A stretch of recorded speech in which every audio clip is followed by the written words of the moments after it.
Hello everyone, welcome to my channel Pavani styles and blogs. ఈరోజు మీతో ఒక విషయం చెప్పడానికైతే మీ ముందుకు వచ్చానండి. అది ఏంటి అంటే, నేను మదర్ అయ్యాక నా పర్సనల్ ఫీలింగ్ ఏంటి, నా ఎక్స్పీరియన్స్ నేను ఎలా చేశాను పిల్లలతోటి అనేది మీకు అందరికీ చెప్పడానికైతే నేను వచ్చాను.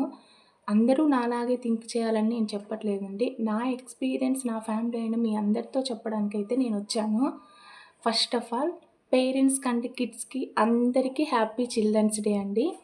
పేరెంట్స్‌కి ఎందుకు హ్యాపీ చిల్డ్రన్స్ డే చెప్పాను అనంటే, మనం ఒక కిడ్ లాగా మన పిల్లల దగ్గర బిహేవ్ చేస్తేనే, వాళ్ళు మనతోటి చాలా ఫ్రీగా వాళ్ళ ఆలోచనలు, వాళ్ళు మంచి చేసినా, చెడు చేసినా, ఏది చేసినా మనతోటి చాలా ఫ్రీగా చెప్తారు.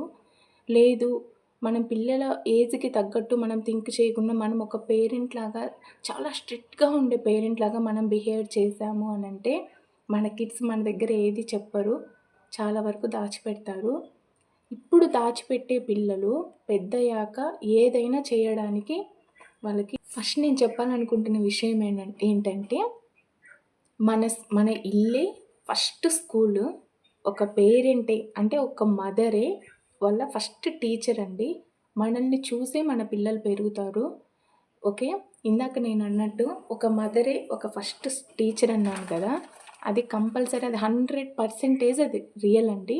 ఎందుకంటే నేను నా పిల్లలతోటి చాలా అనుభవాలు చేశాను. ఎందుకు అనంటే, మన బిహేవియర్‌ని బట్టి మన పిల్లలు వాళ్ళ ఫ్రెండ్స్ తోటి, ఇంట్లో వాళ్ళతోటి బిహేవ్ చేస్తారండి.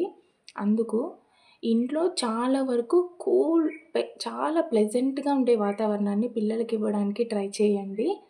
ఏమన్నా గొడవలు అట్లున్న పిల్లల ముందు మాత్రము అసలు చేయకండి గొడవలు.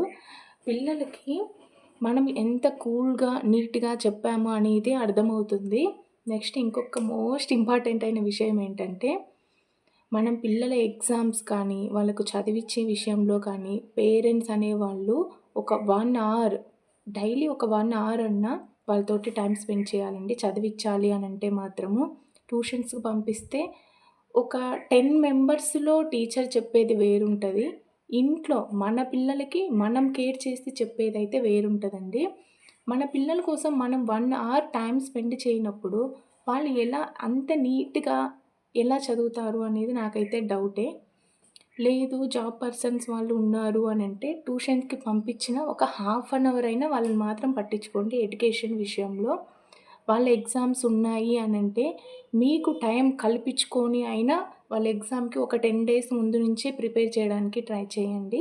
నేనైతే మా పిల్లలకి ఎగ్జామ్స్ ఉన్నాయి అనంటే మాత్రము ఒక 10 డేస్ ముందు నుంచే ఫస్ట్ ఆఫ్ ఆల్ నేను రివిజన్ చేసుకుంటాను పోర్షను. నేను రివిజన్ చేసుకొని వాళ్ళకి ఎక్స్‌ప్లెయిన్ చేస్తూ ఉంటానండి.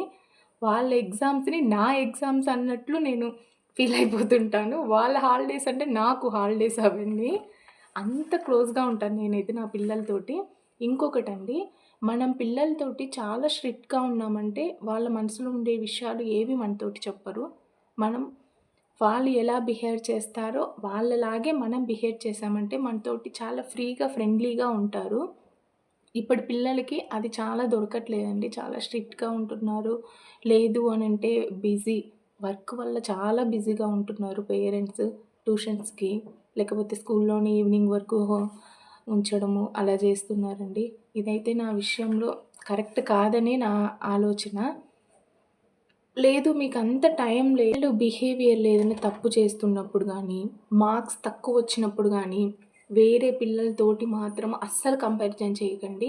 ఏ పిల్లలకైనా ఇది మాత్రం నచ్చనే నచ్చదసలు. కంపారిజన్ ఎప్పుడైతే చేయడం మనం స్టార్ట్ చేస్తామో, మన పిల్లలు మన చెయ్యయితే దాటిపోతారండి. ఎందుకు ఇలా చెప్తున్నాను అనంటే, వేరే పిల్లలు చదువుతున్నారు, నువ్వు చదవట్లేదు, నువ్వు ఎంత ప్రాక్టీస్ చేసినా ఇంతే, నువ్వు ప్రాక్టీసే చేయవు, వాళ్ళని చూసి నేర్చుకో, వాళ్ళని చూసి నేర్చుకో అని చెప్తుంటే, వాళ్ళని చూసే నేను నేర్చుకోవాలి, నాకంటూ ఓన్ డెసిషన్ ఏముండదా అనేది వాళ్ళ మైండ్‌లో ఉండిపోతుంది. నెక్స్ట్ ఇంకొక మోస్ట్ ఇంపార్టెంట్ అయింది మీకు చెప్పాలండి. పిల్లల మార్క్స్ వచ్చినప్పుడు, తక్కువొచ్చినప్పుడు ఒక పేరెంట్, చాలా స్ట్రిక్ట్‌గా ఉండే పేరెంట్స్ అయితే ఫస్ట్ ఆఫ్ ఆల్ కొట్టేస్తారండి.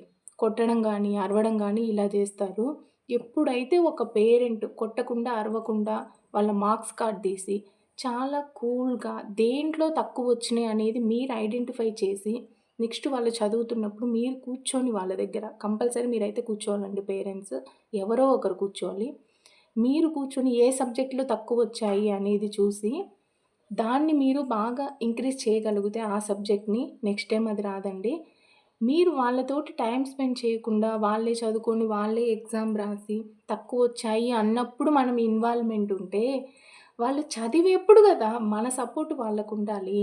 అలా కాకుండా ఓన్లీ మార్క్స్ ఒక్కటే చూసి మనం అరవడం అనేది అది కరెక్ట్ అయితే అస్సలు కాదు. డైలీ పిల్లలతో మనం మాట్లాడేప్పుడు, పిల్లలు స్కూల్లో చేసిన ఒక మంచి పని, ఒక చెడ్డ పని 2 చెప్పమనండి.